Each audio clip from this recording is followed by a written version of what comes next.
اعوذ باللہ السمیع العلیم من الشیطان الرجیم من ہمزہ ونفخہ ونفسی۔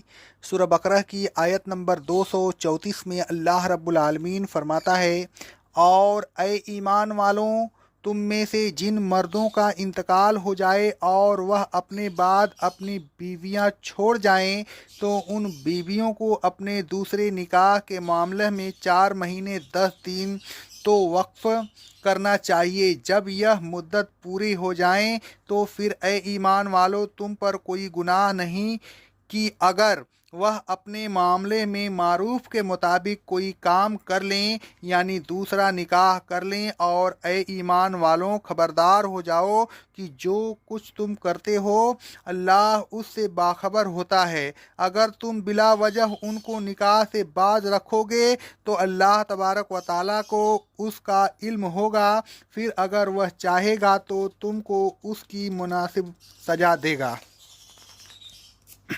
متعلقہ عورتوں کے عدت کے بیان اور اوپر گزر چکا ہے۔ اس آیت میں اللہ تبارک و تعالیٰ بیوہ عورتوں کی عدت بتائی۔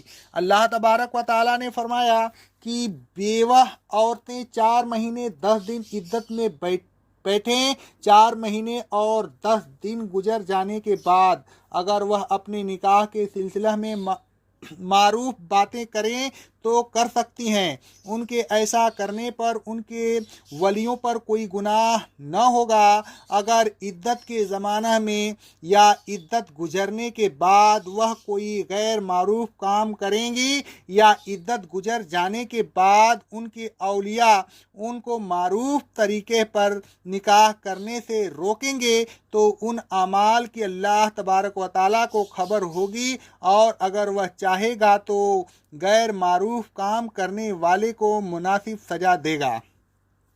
رسول اللہ صلی اللہ علیہ وسلم فرماتے ہیں، صحیح بخاری اور صحیح مسلم کی حدیث ہے، کسی عورت کے لیے جو اللہ اور قیامت پر ایمان رکھتی ہو جائز نہیں کہ کسی میت پر 3 دن سے زیادہ شوق کرے سوائے شوہر کے، اس لیے کہ اس پر اسے 4 مہینے 10 دن شوق کرنا لازمی ہے۔ اس حدیث سے ثابت ہوا کہ بیوہ عورت کو عدت کے زمانہ میں شوق کرنا چاہیے، یعنی بناؤ شنگار نہیں کرنا چاہیے۔ حضرت ام سلمہ رضی اللہ تعالی عنہا فرماتی ہیں، صحیح بخاری کی حدیث ہے، ایک عورت رسول اللہ صلی اللہ علیہ وسلم کے پاس آئیں اور عرض کیا، اے اللہ کے رسول صلی اللہ علیہ وسلم، میری بیٹی کا شوہر مر گیا ہے اور اس کی آنکھیں دکھ رہی ہیں، تو کیا میں اس کی آنکھوں میں سرمہ لگا سکتی ہوں؟ رسول اللہ صلی اللہ علیہ وسلم نے دو باتیں مرتبہ فرمایا نہیں، پھر آپ نے فرمایا اب تو 4 مہینے 10 دن ہی عدت ہے۔ ایام جاہلیت میں تو 1 سال کی عدت ہوتی تھی۔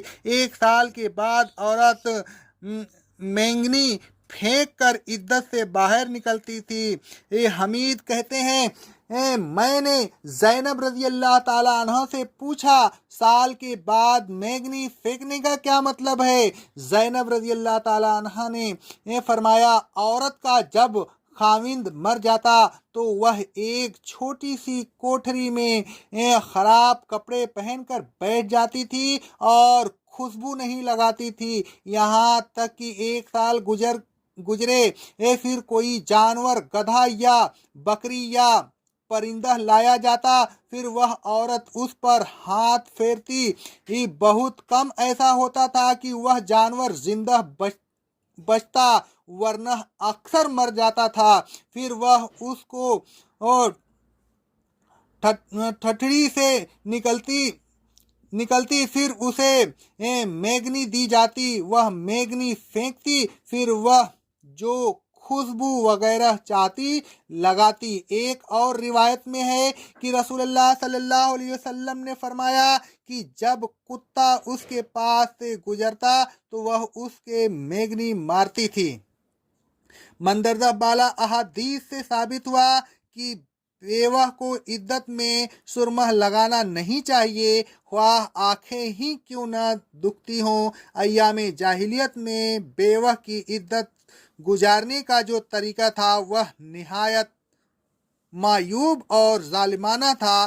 عدت کی مدت 1 سال تھی۔ اللہ تبارک و تعالیٰ نے عورتوں پر یہ ایک اور احسان کیا کہ عدت کی مدت کو کم کر کے 4 مہینے 10 دن کر دیا اور عدت گزارنے کے ظالمانہ طریقہ کو منسوخ فرما دیا۔ اقول قولی ھذا استغفر اللہ استغفر اللہ استغفر اللہ۔